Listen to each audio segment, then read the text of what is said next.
नाजरीन आदाब, मैं रदा खानम आपका खैर मकदम करती हूँ सियासत टीवी के special programme review of newspaper में। सियासत टीवी आपके लिए लेकर आए अखबार से रिलेटेड एक ऐसा प्रोग्राम जिसमें हम आपको आज के अखबारात की अहम खबरों के बारे में बताएंगे। इसमें लोकल, नेशनल और इंटरनेशनल खबरों पर डिस्कशन करेंगे और आपको अहम खबरों की जानकारी देंगे। हम इस प्रोग्राम में हर ज़रूरी खबर पर रोशनी डालेंगे, चाहे वो लोकल हो, नेशनल हो या फिर इंटरनेशनल। इस प्रोग्राम में हर खबर की तह तक जाएंगे, क्योंकि कुछ खबरें अखबार की सिर्फ सुर्खियां बनकर रह जाती हैं या टीवी पर उनको 2 मिनट का वक्त ही मिल पाता है, लेकिन हम आपको उन खबरों के बारे में तफसील से बताएंगे। आज हमारे पास कुछ खास टॉपिक्स हैं जिनके बारे में हम बात करेंगे। सबसे पहले बात करते हैं कि तेलंगाना के जो श्रीशैलम है उसमें जो सुरंग है उसमें 8 जिंदगियां फंसी हुई हैं और अभी तक उनको बाहर नहीं निकाला गया है।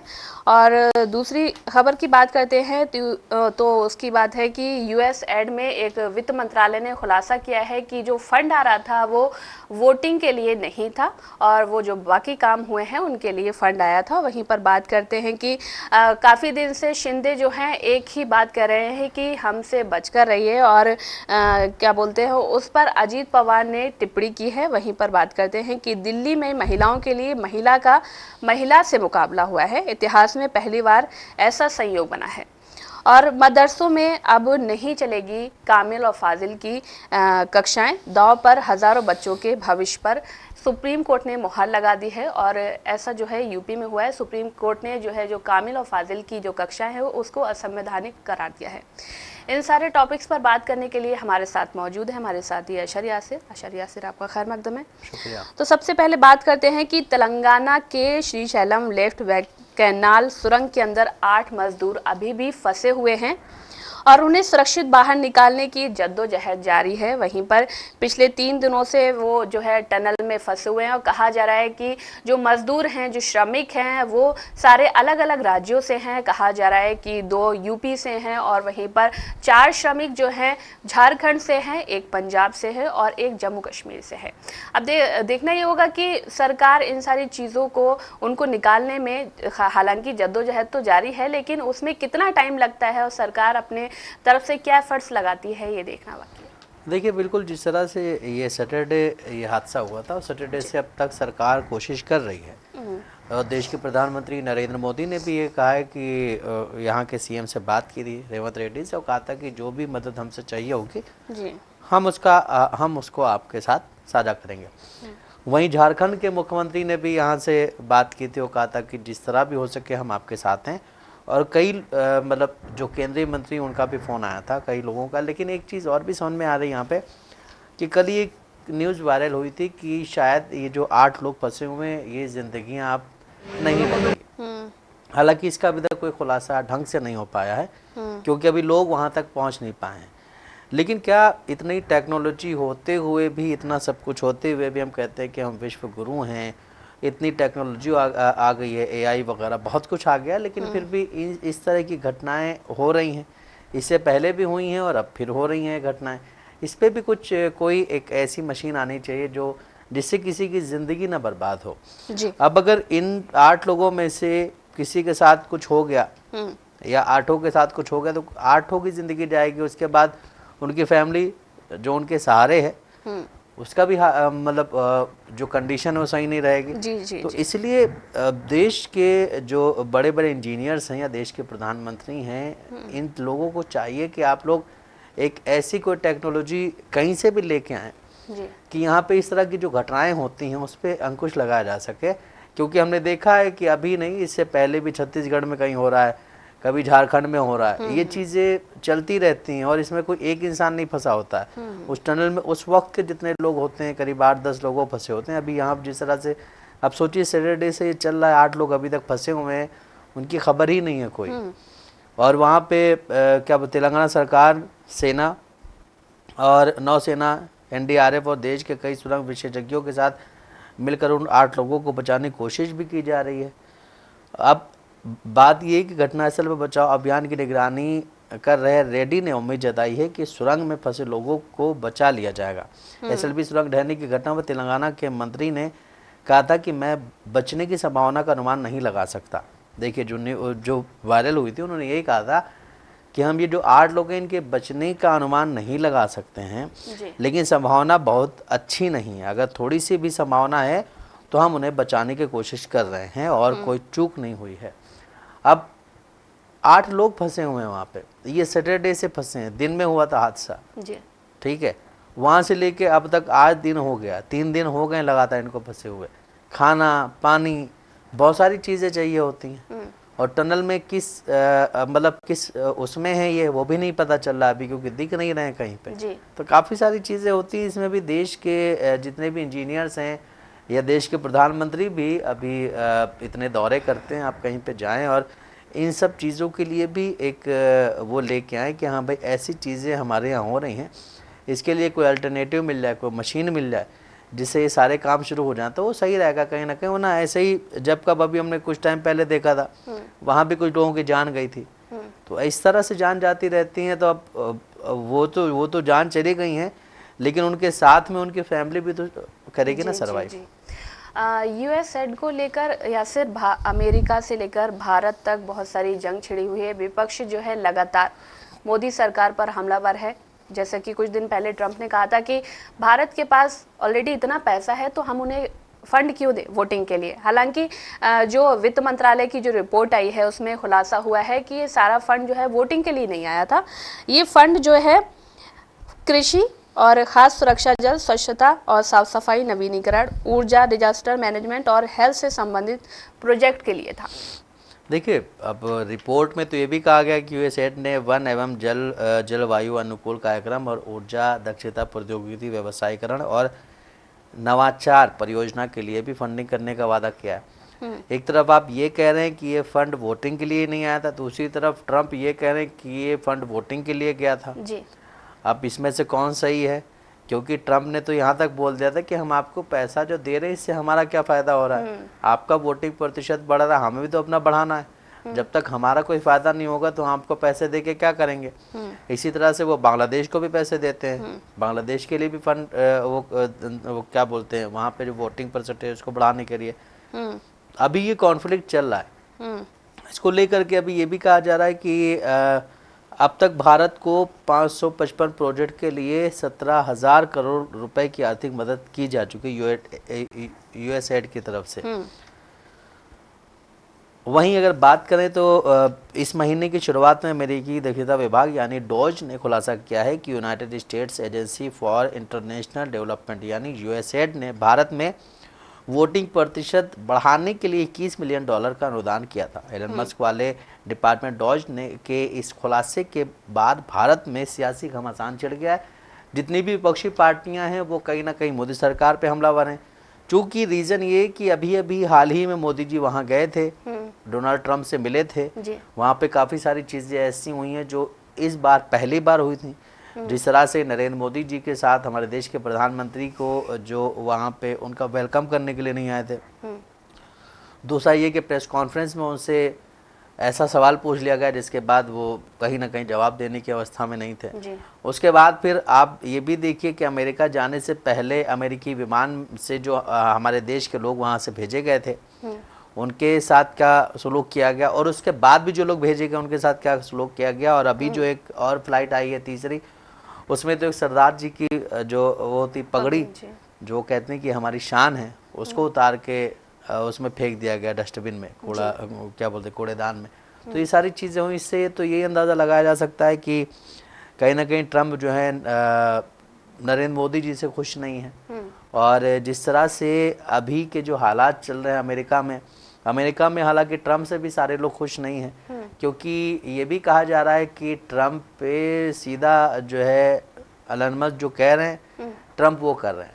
अभी क्या बोलते हैं, अभी ट्रंप ने एक बात और कही थी कि वोटिंग मशीन जो है ईवीएम इसकी ज़रूरत नहीं है, क्योंकि मैंने कुछ इंजीनियर से भी बात की थी जिन्होंने ये कहा था कि वोटिंग जो है वो मशीन से नहीं हो पाती, वो बैलेट पेपर से होती है। फिर उन्होंने उस बात का जिक्र किया कि एलन मस्क ने भी यही कहा था जी। तो कहीं ना कहीं एलन मस्क जो कहते हैं या वो जो कहलाना चाह रहे हैं वो ट्रंप वही कर रहे हैं। दैन फिर अगर आप वोटिंग मशीन पे बात करें तो हिंदुस्तान में तो इस पे कब से जंग छिड़ रही है जी। हमेशा विपक्षी पार्टियां यही कहती रहती हैं कि वोटिंग मशीन से आप वोटिंग ना कराइए। अमेरिका अगर हिंदुस्तान के जो लीडर्स हैं जो सत्ता में हैं वो ये कहते हैं कि अमेरिका में ये होता है वो होता है, तो फिर उनको ये भी बात करनी चाहिए कि अमेरिका में इस वक्त अमेरिका के राष्ट्रपति कह रहे हैं कि हम जो है इससे क्या बोलते हैं ईवीएम से वोटिंग नहीं होनी चाहिए, क्योंकि एक कंप्यूटर वोटिंग कई जो है उसके कई सारी चीज़ें और होती हैं जी। लेकिन हिंदुस्तान के हमारे जो पूर्व क्या बोलते हैं इलेक्शन कमीशन थे वो यही कह रहे थे कि नहीं, इससे कोई गलती नहीं होती है। तो काफ़ी सारी चीज़ों में भी कॉन्फ्लिक्ट चल रहा है हिंदुस्तान में और अमेरिका में।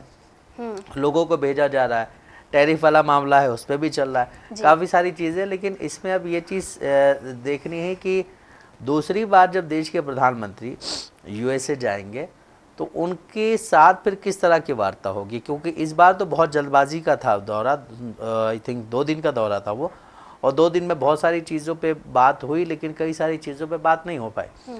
जिस तरह देखा जा रहा था कि टैरिफ पे बात होगी, टैरिफ पे बात नहीं हो पाई। जिस तरह से देखा जा रहा था कि हमारे जो लोग वहाँ से यहाँ डिपोर्ट किए जा रहे हैं उन पे बात होगी, लेकिन उनका कोई खुलासा नहीं हुआ अभी तक कि बात हुई कि नहीं हुई।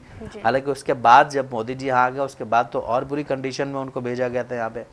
तो काफ़ी सारी चीज़ें हैं, लेकिन फिर भी अगर $21 मिलियन की मदद की बात आती है तो अब अगर अमेरिका बंद कर देगा, हिंदुस्तान में वोटिंग तो होगी, वोटिंग तो कभी नहीं रुकेगी। लेकिन अब ये देखना अहम है क्योंकि यहाँ की जो विपक्षी पार्टियां हैं वो जिस तरह से कह रही हैं कि भाई आपने इस पे कोई एक्शन क्यों नहीं लिया। जिस तरह से हम देख रहे हैं कांग्रेस का भी हमलावर है, जिस तरह से हम देख रहे हैं कि जो विपक्षी पार्टियां मजबूत पार्टियां हैं वो हमलावर हैं। अभी हम मतलब अभी हमने देखा कि हरियाणा में चुनाव हुआ और फिर क्या बोलते हैं महाराष्ट्र में चुनाव हुआ और दिल्ली में चुनाव हुआ। ये 3 जगह जो है काफ़ी हॉट जगह थी। ठीक है, हालांकि जम्मू कश्मीर में और झारखंड में भी चुनाव हुआ था, लेकिन इन पे अगर हम बात करें झारखंड की तो झारखंड में भी बीजेपी ने काफ़ी ताकत लगाई अपनी, जितना भी हो सकता था काम उतना किया, लेकिन हो नहीं पाया वहाँ पे। इसी तरह जम्मू कश्मीर में भी।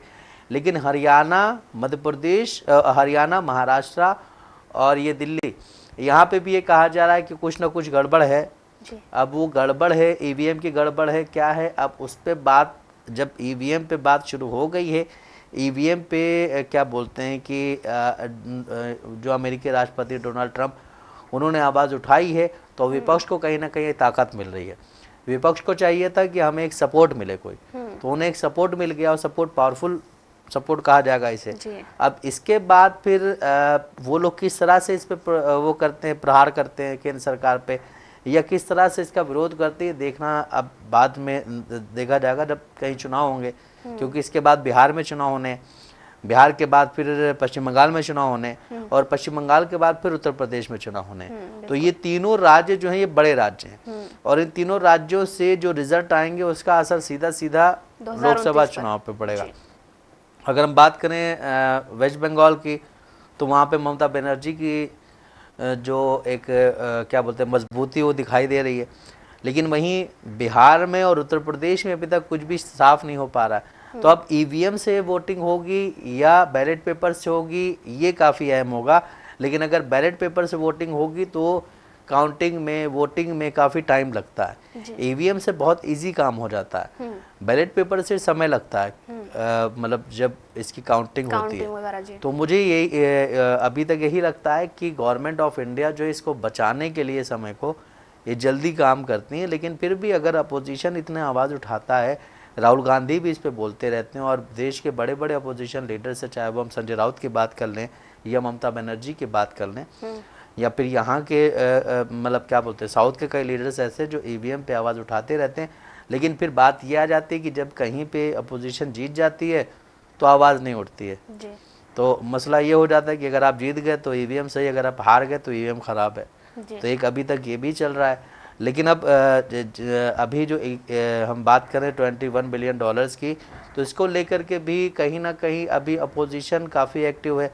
अपोजिशन ने केंद्र सरकार को पूरी तरह से घेर रखा है। अभी अपोजिशन ने केंद्र सरकार को टैरिफ प्लान पे भी घेरा हुआ है। अपोजिशन ने केंद्र सरकार को जो वहाँ से डिपोर्ट किए जा रहे हैं उन पे भी घेरा हुआ है। अपोजिशन ने केंद्र सरकार को $21 मिलियन का जो क्या बोलते हैं मदद थी इसको रोकने पे भी घेरा हुआ। तो कहीं ना कहीं भी केंद्र सरकार अमेरिका से जो रिलेशंस हैं, अमेरिका से जो काम होते हैं उन पे अभी तक घिरी हुई है जी।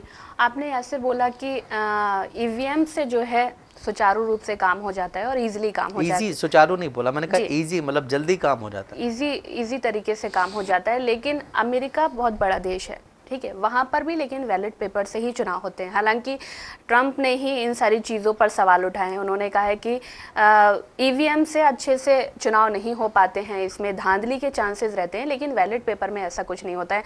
हालांकि जब से यूएस में इसकी सरकार आई है, ट्रंप की सरकार आई है, तब से ऐसा लगता है कि भारत से और जो अमेरिका के रिश्ते हैं उसमें कहीं ना कहीं थोड़ी सी खटास तो आई है, क्योंकि उसमें आधी हिस्सेदारी ऐसा लगता है कि एलन मस्क की है। और एलन मस्क ने जो रिपोर्ट आज पेश की है, सॉरी कुछ दिन पहले जो पेश की थी डीओजी की, उसमें ही ये सारी चर्चाएं हुई थी कि भारत में जो फंडिंग की गई है वो वोटिंग के लिए की गई है।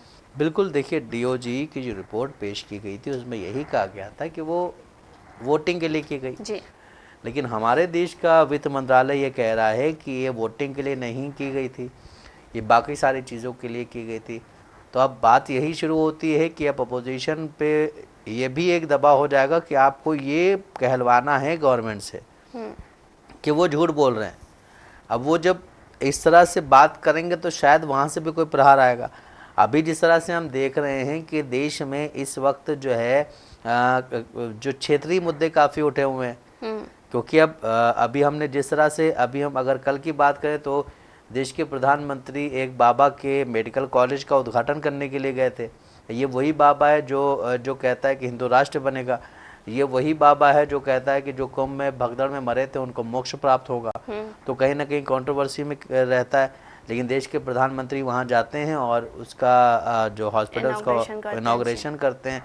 तो देश में खुद ही इतने मुद्दे हैं अभी कि जिसपे कहीं ना कहीं बीजेपी घिरती जा रही है।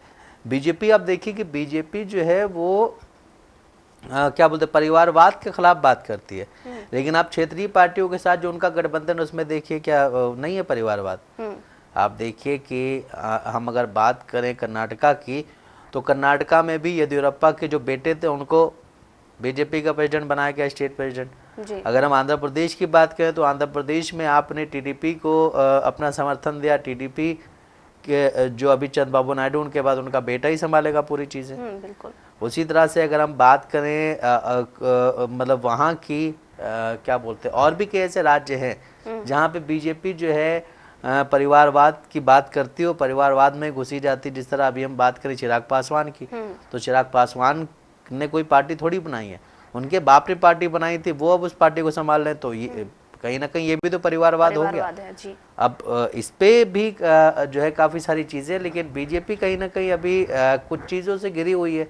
और उसमें सबसे बड़ा मुद्दा अभी जो है यूएसएड का ही चल रहा है, क्योंकि अंतर्राष्ट्रीय मुद्दा है। क्षेत्रीय मुद्दे अभी साइड कर दिए गए, लेकिन अंतर्राष्ट्रीय मुद्दा उठा लिया गया और उसको लेकर के हर कोई प्रहार करने में लगा हुआ। और उसकी भी लीपापोती हो रही है कहीं ना कहीं। वित्त मंत्रालय की जो रिपोर्ट आई है उसमें खुलासा किया गया है कि ये फंड जो है वोटिंग के लिए नहीं था, ये बाकी जरूरी कामों के लिए था। और आपने बात की परिवारवाद की, हम हालांकि जो महाराष्ट्र में जो इलेक्शन हुए थे उससे पहले शिंदे वहां पर मुख्यमंत्री थे, लेकिन शिंदे को किसी भी तरह से वहां से हटाना था, उनको फडणवीस को वापस लाना था। फडणवीस मुख्यमंत्री बन चुके हैं, लेकिन जब से मुख्यमंत्री बने हैं फडणवीस, तब से शिंदे की कुछ ऐसी प्रतिक्रियाएं सामने आ रही हैं जिससे कहीं ना कहीं ऐसा दिख रहा है कि भाजपा में कहीं ना कहीं खटास है, खड़पच है, और कहीं ना कहीं दोनों के दरमियान एक दरार तो ज़रूर आई है। क्योंकि जब भी अभी 2-3 वीडियोस उनके वायरल हो रहे हैं शिंदे के, जिसमें वो बोल रहे हैं कि मुझे हल्के में नहीं लीजिए, ठीक है। उसके बाद एक सम्मेलन हो रहा था महाराष्ट्र में, उसमें अजीत पवार भी वहाँ पर मौजूद थे। तो अजीत पवार ने एक क्वेश्चन करा कि ये जो है टिप्पणी किस लिए हो रही है। वहीं पर शिंदे ने कहा कि ये टिप्पणी जो है 2 साल पुरानी एक बात हुई थी, उसके लिए टिप्पणी मैं अभी कर रहा हूँ। तो इस पर जो अजीत पवार हैं उन्होंने भी ये साफ कहा कि शिंदे ये टिप्पणी किस पर कर रहे हैं, इसमें अभी खुलासा नहीं है, वो किस तरह से किस पर व्यक्तिगत हमला कर रहे हैं, इसके बारे में मुझे मालूम नहीं है। देखिए, जिस तरह से एक ना शिंदे को साइड किया गया, जाहिर है कि उनके दिल में दर्द तो रही होगा जी। उनके दिल में ये होगा कि हम मुख्यमंत्री बनेंगे, क्योंकि हमारे ही फेस पे कहीं ना कहीं चुनाव लड़ा गया था। अब जो मुख्यमंत्री होता है उस वक्त का जो कार्यवाहक मुख्यमंत्री बना जाता है, कहीं ना कहीं आप उसी के फेस पे चुनाव लड़ते हैं ना। जिस तरह से हमने देखा कि दिल्ली में भी ये बोल दिया गया कि जो आतिशी हैं वो कार्यवाहक मुख्यमंत्री हैं जी। और जब जीत गई सरकार बन जाएगी तो अरविंद केजरीवाल ही मुख्यमंत्री बनेंगे, लेकिन उस वक्त तक मुख्यमंत्री तो आतिशी थी। अगर जीत जाती तो अरविंद केजरीवाल बनते वो एक अलग बात थी कि हार गए। लेकिन जिस तरह से मंत्रालय को लेकर के जो चीज़ें चल रही हैं, जिस तरह से हम देखते हैं कि कुछ ऐसे विभाग हैं जो कुछ ऐसे क्या बोलते हैं लीडर्स हैं शिंदे के जिनको साइड किया जा रहा है, तो इन सब चीज़ों पे कहीं ना कहीं अभी वहाँ कुछ घमासान चल रहा है। लेकिन वो जो 2 साल पहले की बात की गई थी उसमें लिखा हुआ है कि मशाल उद्धव ठाकरे के नेतृत्व वाली शिवसेना यूबीटी का चिन्ह है। वहीं सम्मेलन के सामना पत्र में अजीत पवार के बाद बोलने वाले एकनाथ शिंदे ने इस बारे में विस्तार से नहीं बताया, केवल इतना कहा कि मुझे हल्के में ना लें। जी। टिप्पणी 2 साल पहले हुई घटना के संदर्भ में थी। अजीत पवार ने इस दौरान ये भी स्पष्ट किया कि सत्तारूढ़ गठबंधन मायावती के भीतर कोई दरार नहीं है। एनसीपी शिवसेना गठबंधन में एकनाथ शिंदे और मजबूती से हैं।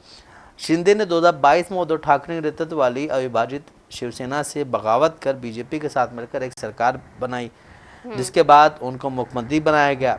2024 के विधानसभा चुनाव के बाद देवेंद्र फडणवीस के मुख्यमंत्री बन जाने के बाद वहाँ पे कहीं ना कहीं वो खटास शुरू हुई है, क्योंकि हमने देखा कि जब इलेक्शंस का रिजल्ट हो गया अनाउंस, वहाँ पे मायावती अच्छे मार्जिन से जीती है, मतलब पूर्ण बहुमत से बहुत अच्छी तरह से एक आंधी की तरह आई और जीत के चली गई मायावती। उसके बाद फिर ये कहा जा रहा था कि मुख्यमंत्री कौन बनेगा। हालांकि पहले से ही ये चीज़ें पता थी कि फडणवीस ही मुख्यमंत्री बनेंगे, लेकिन एकनाथ शिंदे को कहीं ना कहीं एक अपने पे उम्मीद थी कि हो सकता है ईमान जाग जाए और मुझे बना दिया जाए। उसके बाद फिर आपने देखा भी कि वो बीमार हो गए, वो चले गए, गांव चले गए, फ़ोन ऑफ, वो बहुत कुछ हुआ उस दौरान। अब इन्होंने अनाउंस किया कि 5 तारीख को हमारा शपथ ग्रहण समारोह होगा और 4 तारीख को इन्होंने मुख्यमंत्री अनाउंस किया है। 4 तारीख को इन्होंने मुख्यमंत्री अनाउंस कर दिया। दैन फिर अब क्या होता है कि इसी तरह से इन्होंने यहाँ भी किया, क्या बोलते हैं दिल्ली में भी, कि दिल्ली में 20 तारीख को शपथ ग्रहण समारोह होना था और 19 तारीख को इन्होंने मुख्यमंत्री अनाउंस किया शाम 7 बजे। तो बीजेपी प्लान बहुत ही पहले से करके रखती है, लेकिन उसको जनता के सामने लाती बिल्कुल एंड मोमेंट पे, कोई बगावत ना हो पाए। इसी तरह से हमने देखा था राजस्थान में जब क्या बोलते हैं वसुंधरा राजे ने पर्ची खोली थी, तो आप उनका फेस एक्सप्रेशन देख सकते हैं क्या हुआ था। इसी तरह से हमने वहाँ देखा था मध्य प्रदेश में, कि मध्य प्रदेश में शिवराज सिंह चौहान ने इतनी मेहनत की थी, बिल्कुल, और उस मेहनत के बाद ही वहाँ पे सरकार बनी, लेकिन एंड में आकर के उनको हटा दिया गया। तो ये भी कहा जाता है कि बीजेपी या नरेंद्र मोदी, अमित शाह ऐसे लोगों को मुख्यमंत्री नहीं बनाते हैं जो उनसे सवाल कर सकें, वो ऐसे लोगों को मुख्यमंत्री बनाते हैं जो उनके दरबार में दरबारी बन के रहें, जिस तरह से हमने अभी देखे हैं कई ऐसे राज्यों में। लेकिन अभी अभी जो मतलब पिछले 2-3 साल में जो मुख्यमंत्री बनाया जा रहा है वो इसी तरह के मुख्यमंत्री बनाए जा रहे हैं। उससे पहले जो बन गए वो बन गए। लेकिन फडणवीस की बात की जाए तो फडणवीस आरएसएस के बहुत बड़े एक वो हैं, प्रचारक हैं, और उनका सीधा ये कहा जाता है कि वो सीधा जो है उनसे मिलते हैं जाकर के, क्या नाम है, मोहन भागवत से। इस वजह से उनको हटाने का सोच भी नहीं सकती बीजेपी के जो बड़े लीडर से ये, क्योंकि उनका सीधा जो भी बातचीत होती है वो मोहन भागवत से होती है। और हमने ये भी देखा कि वोटिंग के बाद फौरन ही वो गए थे मोहन भागवत से मिलने। तो ये सारी चीज़ें चलते चलते कहीं ना कहीं एकनाथ शिंदे को कुछ ऐसा एहसास होने लगा होगा कि शायद हमें बाहर किया जा रहा है। जिस तरह से अभी हम बात करें, आने वाले समय में बिहार में चुनाव होना है, और बिहार में ये आपने भी देखा, हमने भी देखा और जनता भी देख रही है कि बिहार में जब से क्या बोलते हैं नीतीश कुमार बीजेपी के साथ गए, एनडीए अलायंस में गए, तब से वो नज़र कम आते हैं। उससे पहले वो नज़र आते थे और बाकायदा वो मीडिया के सामने आके बात करते थे। अभी जब से वो एनडीए के साथ गए तो वो कहीं ना कहीं इंटरनल कामों में लगे हुए हैं, या क्या हुआ ये नहीं पता चल रहा है। ये कहा जा रहा है कि शायद वहाँ पे भी अगर बीजेपी आ जाती है तो नीतीश कुमार पे थोड़ा सदबाव हो जाएगा।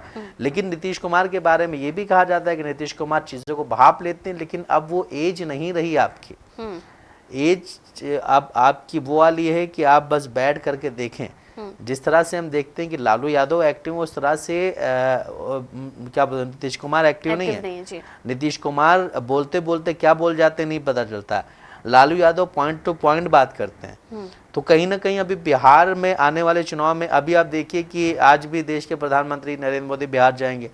बिहार का चुनाव अभी शायद अगस्त सितंबर में है या नवंबर में होगा, लेकिन अभी से तैयारियां शुरू हो गई बीजेपी की। बीजेपी की सबसे बड़ी खासियत यही कि बीजेपी तैयारी जो है बहुत पहले से करनी शुरू कर देती है। अपोजिशन वाले 2 महीने 3 महीने पहले से जाते हैं वहाँ पे, लेकिन बीजेपी बहुत पहले से काम शुरू करती है। बीजेपी का ये नहीं कि जो क्षेत्रीय दल है वो करेगा, जो केंद्र में रहता है, जो दिल्ली में रहता है, वो जा करके वहाँ काम करता है। जिस तरह से हमने देखा कि जब झारखंड में चुनाव होने वाले थे तो हेमंत व बिस्वा शर्मा तकरीबन 1 साल से वहीं पड़े हुए थे झारखंड में, और ये भी कहा जा रहा था कि वहाँ पे जो है काम नहीं हो पा रहे हैं, लेकिन ये झारखंड में पड़े हुए हैं। इसी तरह शिवराज सिंह चौहान को वहाँ से मुख्यमंत्री पद नहीं मिला, यहाँ से वो क्या बोलते केंद्रीय वो बने क्या बोलते हैं कृषि मंत्री, और वो तकरीबन 3 महीने तक झारखंड में रुके। तो बीजेपी के पास ये स्ट्रेटेजी है कि इस तरह से किसको क्या कहा। हालांकि झारखंड हार गए, वो एक अलग चीज़ है, लेकिन आपने मेहनत पूरी की और मेहनत करने के बाद वहाँ हारे हैं, तो इसका मतलब ये कि अगली बार आप जीत सकते हैं। जिस तरह से अभी हम देख रहे हैं कि दिल्ली में इतनी मेहनत की, और कहीं ना कहीं दिल्ली में कुछ ऐसी भी चीज़ें थी जिसकी वजह से बीजेपी की जीत आसान हो गई। जिस तरह से बात होती अलायंस की कि आम आदमी पार्टी को कांग्रेस से अलायंस करना चाहिए था, कांग्रेस को आम आदमी पार्टी से अलायंस करना चाहिए था, बहुत सारी चीज़ें होती, लेकिन अब वो जीत गए हैं और जीतने के बाद अब वो काम करना शुरू करेंगे। जिस तरह से आपने बात की थी कि अब दिल्ली में जो है महिला वर्सेस महिला का काम होगा, तो आतिशी जो बड़े लीडर्स थे उनमें सिर्फ आतिशी ही जीती हैं, गोपाल राय जीते हैं जी। उसके अलावा कोई बड़ा लीडर नहीं जीता है जो उस वक्त मंत्री थे। अगर बात की जाए कैलाश गहलोत की, तो वो जीत करके आए, इधर से आए, वो बीजेपी से वो छोड़ के चले गए थे। तो अब जो विधानसभा है दिल्ली की, उसमें भी काफ़ी ज़्यादा ड्रामा देखने को मिलेगा, क्योंकि इनका ये कहना है कि आपने बोला था कि पहली मीटिंग में महिलाओं को जो है 2500 रुपये देंगे, लेकिन पहली मीटिंग आपकी हो गई, आपने उसका कोई जिक्र नहीं किया। लेकिन अब बात ये भी हो रही है कि जिस एमएलए को बाहर निकाला गया था वही अध्यक्ष बन के आ रहा है। तो काफ़ी सारी चीज़ें चल रही हैं। अब देखना ये है कि इसमें मतलब किस तरह से दिल्ली में काम होंगे, क्योंकि बीजेपी ने वादे तो बड़े बड़े किए हैं कि हम यमुना को साफ करेंगे, हम पोल्यूशन नहीं होने देंगे, हम वगैरह, वो बहुत सारी चीज़ें की हैं। हालांकि यमुना का काम तो शुरू हो गया, यमुना का काम शुरू हो गया सरकार मतलब बनने से पहले, शपथ लेने से पहले। तो अब देखना ये कि कितनी आसानी से और कितना ज़्यादा काम हो पाता है। लेकिन सबसे बड़ी चीज़ ये कि दिल्ली एक हब है जहाँ पे महिलाएं ज़्यादा हैं, और महिलाओं के साथ क्राइम भी ज़्यादा होते रहते हैं। वहाँ पे चैन स्नैचिंग हो रही है, स्नैचिंग हो रही है, या फिर क्या बोलते हैं कि उनके साथ छेड़छाड़ हो रही है। इन सब चीज़ों पे भी एक महिला मुख्यमंत्री होने के नाते अब रेखा गुप्ता को काफ़ी काम करना पड़ेगा जी। तो जैसा कि नाजरीन आपने देखा कि हमने आपको न्यूज़पेपर के ज़रिए हम खबरों से रूबरू कराया है। ऐसी ज़रूरी खबरों से रूबरू होने के लिए हमारे साथ इस प्रोग्राम से जुड़े रहें, और अगर आपकी इस प्रोग्राम से रिलेटेड कोई भी राय है तो हमें कमेंट बॉक्स में ज़रूर लिखें। इसी के साथ हमारा प्रोग्राम ये ख़त्म होता है। मुझे और मेरे साथी अशर यासिर को दे इजाज़त। अल्लाह हाफ़िज़।